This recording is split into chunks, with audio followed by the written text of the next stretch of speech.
여러분 안녕하십니까? 오늘 수도권을 중심으로 물폭탄이 쏟아졌습니다. 특히 파주 등 경기 북부 지역에는 시간당 100mm가 넘는 극한 호우가 내렸고 곳곳에서 피해가 속출했습니다. 오늘 밤부터 내일까지도 전국적으로 강한 비가 예고돼 있어 각별한 주의가 필요합니다. 먼저 오늘 폭우 상황 송재원 기자의 현장 취재부터 보시죠. 빗물이 가득 찬 도로 위에서 차들이 잠길 듯 위태롭게 주행합니다. 차량 바퀴까지 물이 차올랐고 금방이라도 넘칠 듯 거센 물결이 넘실거립니다. 아니, 파도 치는데? 물에 잠긴 트럭에서 운전자가 차문을 열고 간신히 탈출하기도 합니다. 지하차도에도 물이 차올랐습니다. 차량들이 물길을 가로지르며 아슬아슬하게 지나갑니다. 경기 북부에 어젯밤부터 물폭탄이 쏟아졌습니다. 판문점엔 350mm가 넘는 비가, 동두천, 연천에도 200mm가 넘는 비가 내렸습니다. 특히 파주, 문산에는 오전 7시 시간당 최대 100mm가 넘는 집중호우가 쏟아졌습니다. 7월 시간당 강수량으로 최고치를 기록했습니다. 한참 쏟아질 때는 비 맞으면 아플 정도로 그러니까 밖으로 나갈 엄두가 안 났죠. 도로는 순식간에 물에 잠겼고 나들목은 출입이 통제됐습니다. 현재 이 도로는 침수된 상태인데요. 제 종아리 높이까지 물이 차 있고 옆에는 페트병이 떠다니고 있습니다. 차량 한 대가 골목으로 들어서자 순식간에 바퀴는 물론 번호판 높이까지 물에 잠깁니다. 라이트가 잠길 정도잖아. 그러니까 무서우니까 내가 못 나와요. 마당까지 침수가 되잖아요. 조금만 더 오면은 집 앞까지 들어올 판정이지 이제. 잠시 비가 그치면서 도로에 찬 물은 빠졌지만 이렇게 커다란 웅덩이가 생겼고 도로는 진흙으로 가득 찼습니다. 버스 정류장엔 우산을 쓴 사람들이 긴 줄을 늘어섰습니다. 1호선 의정부역에서 마전역 사이 열차가 40여 분 동안 멈춰서면서 출근길 불편을 겪었습니다. 경기 남양주 포천화도 고속도로에서는 토사가 도로로 쏟아져 내려 도로가 통제되기도 했습니다. 또 고양시 제2자유로 한류월드 나들목부터 벚꽃 나들목까지도 양방향이 침수돼 통제되기도 했습니다. MBC 뉴스 송재원입니다. 여당 내부에선 난타전이 벌어지고 있고 여당과 야당은 최상병 특검법에 이어 공영방송 지배구조를 개선하는 방송사법을 두고 극한 대치를 이어가고 있는데요. 재헌절인 오늘 우원식 국회의장이 직접 중재안을 내놨습니다. 나세훈 기자입니다. 여야의 강경 대치 속에 개원식은 물론 국회 본회의 일정 협상이 또 무산되자 우원식 국회의장이 기자회견을 자청했습니다. 여야가 최상병 특검법에 이어 다시 극한 대치를 벌이고 있는 방송사법에 대해 양측 모두 한 발씩 물러서자고 제안했습니다. 잠시 냉각기를 갖고 정말 합리적인 공영방송 제도를 설계해 봅시다. 국회의장의 책임 아래 집중적인 논의에 착수할 것을 제안합니다. 양측에 구체적으로 요구도 내놨습니다. 먼저 정부 여당에 대해선 MBC의 대주주, 방송문화진흥회 등 공영방송 이사진 선임 절차를 중단하고 현재 방송통신위원장 직무대행 1명만 남은 방통위의 파행적 운영도 조속히 정상화하라고 요구했습니다.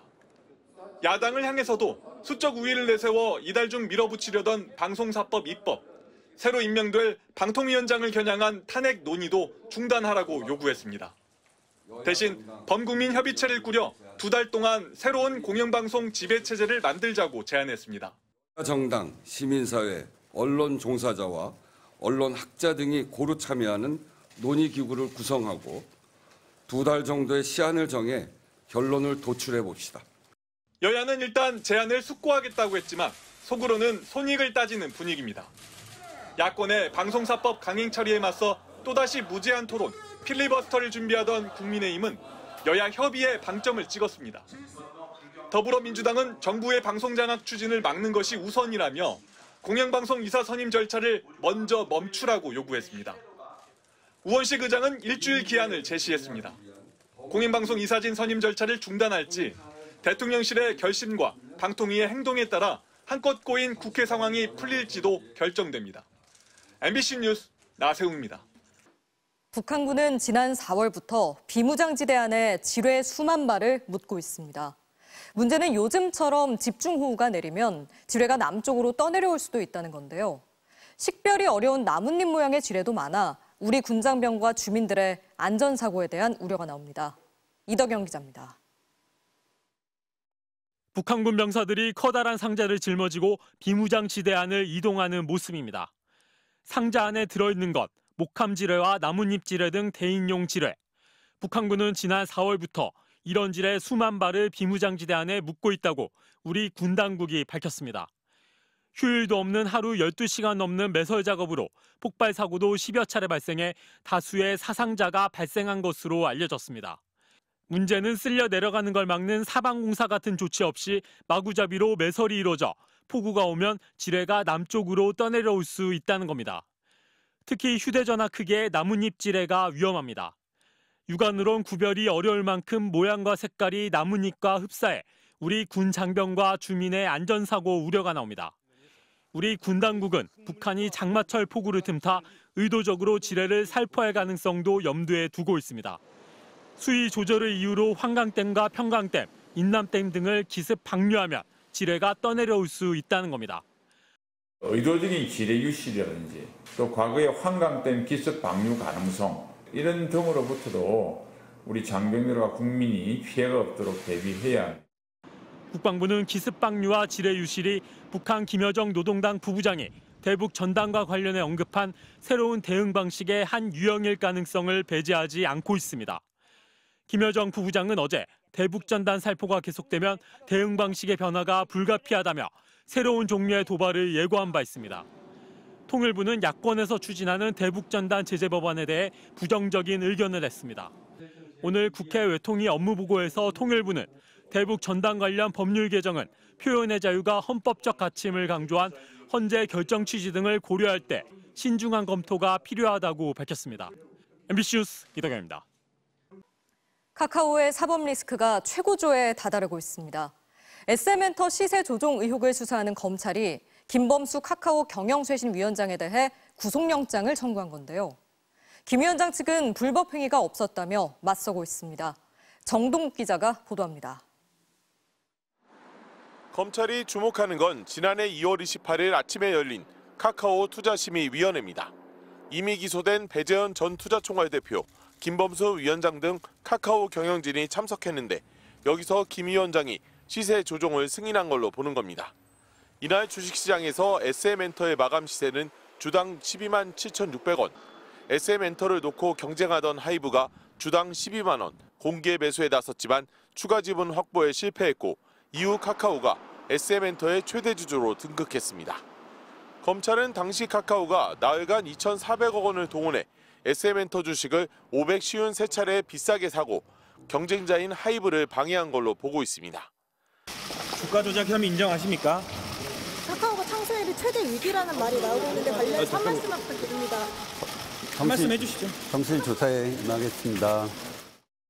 지난 9일 검찰 밤샘 조사에서 김 위원장은 구체적인 매수 과정을 보고받은 적은 없다며 혐의를 부인한 것으로 전해졌습니다. 변호인도 별도 입장문을 통해 어떠한 불법적 행위도 지시하거나 용인한 바 없으며 지분 확보 목적으로 진행된 장내 매수였다고 반박했습니다. 김 위원장에 대한 구속 전 피의자 신문은 오는 22일 오후에 열립니다. 관건은 김 위원장이 불법 고가 매수를 미리 알았냐는 겁니다. 시세 조정에 대한 부분을 적극적으로 지시하는 등 가담한 정황을 확인할 수 있는 증거를 검찰이 확보했는지 여부가 이 사건의 쟁점이 될 것으로 보이고요. 계열사 경영진의 주식 먹튀 논란에 드라마 제작사 고가 인수 의혹, 카카오 모빌리티의 분식회계 의혹까지 카카오를 둘러싼 사법 리스크가 최고조로 치닫고 있습니다. MBC 뉴스 정동욱입니다. 오늘 아침 차량이 인도로 돌진해 중상자가 발생했는데 운전자는 또 만취 음주운전, 심지어 무면허 운전이었습니다. 손은민 기자입니다. 인도 위를 한 행인이 걸어갑니다. 그런데 갑자기 흰색 승용차가 인도로 올라와 건물을 들이받습니다. 심하게 부서진 차량은 가로수에 부딪힌 뒤에서야 멈춰서고 차량 파편은 길을 가던 남성을 덮쳐 쓰러뜨립니다. 소리가 엄청 커가지고 뭐가 다 쏟기는 소리가 났었어요. 뭐 박으면서. 오늘 오전 6시 25분쯤 대구 지하철 신천역 3번 출구 앞 인도로 차량이 돌진했습니다. 지하철이 가까워 있으니까 사람이 많이 다니거든요. 새벽에 그것도 사고 났기 때문에 참 다행이라고 생각합니다. 그런데 사고 뒤 차량 조수석 문을 열고 나온 남성은 사고 현장을 빠져나갑니다. 왼쪽 신발이 벗겨진 채 달아난 남성은 2시간 반 뒤 병원에서 치료를 받다 붙잡혔는데 17살 운전면허가 없는 미성년자였습니다. 이 남성은 술에 취해 있었는데 면허 정지 수준의 만취 상태였습니다.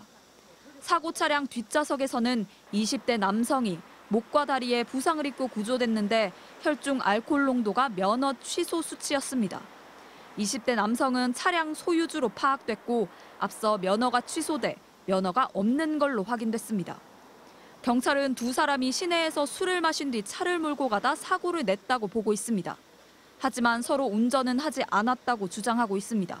CCTV도 한번 보고 당사자도 한번 하고 목격자도 수사해봐야 되죠. 도망가거나 하면 특가법으로 해가 가중처벌될 수 있으니까 절대로 도전하지 않도록.